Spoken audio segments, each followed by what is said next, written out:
नाजरीन, आपका हमारे चैनल आग मऊ में खैर मकदम है। मैं हूं नौशाद अंसारी। आदाब नाजरीन, दुर्गा पूजा इस बार बड़े जोश व खरोश के साथ शुरू हुई और कल आखिरी पूजा भी है। दुर्गा पंडालों पर ज़ायरीन यानी श्रद्धालुओं की भारी भीड़ लग रही है और ज़ायरीन अपने अक़ीदे के मुताबिक दुर्गा प्रतिमा का दर्शन भी कर रहे हैं।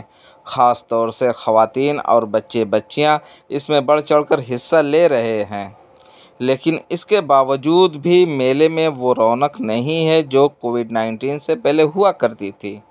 ख़रीदार नदारद हैं, यहाँ तक के गुब्बारे फ़रोख्त करने वाले भी मंदी के असर का ज़िक्र कर रहे हैं। आज उनका भी खर्च चलना बेहद मुश्किल हो गया है।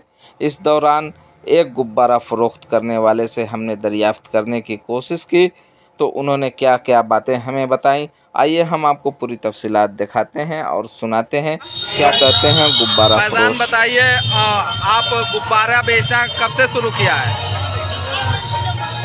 8 साल के अच्छा, बचपन से आप गुब्बारा बेचते हैं। अच्छा, ये गुब्बारा बेच रहे हैं। ये दुर्गा पूजा चल रही है और कल आखिरी दुर्गा पूजा है।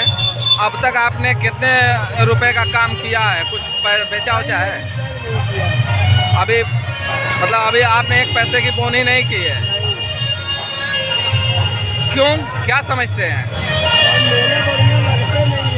मेला बढ़िया नहीं लगता है, इसकी वजह से बच्चे आपसे अभी खरीदे नहीं हैं।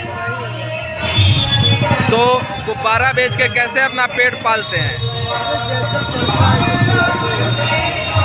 अरे परेशानी तो होती होगी ना। अच्छा, मान लीजिए कि अगर कभी बिकता है आपका गुब्बारा तो कितने रुपए में आप मतलब कमा लेते हैं एक दिन में? कितना मतलब 700-800 की इनकम कर लेते हैं जब चलता है तो। और आज तो भाई क्या बताया भाई, गंदा पानी। अच्छा, आज अभी कोई एक पैसे का आपका बिका नहीं है। तो मेला तो कभी कभी लगता है ना?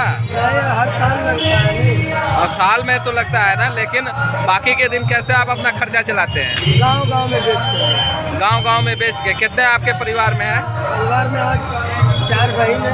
हाँ, 3 भाई है, बाप एक मकान। तो सबका खर्चा आप ही चलाते हैं? भाई बापों बेचते हैं, भाइयों बेचते हैं। अच्छा, घर के सारे लोग गुब्बारा बेचने का काम करते हैं।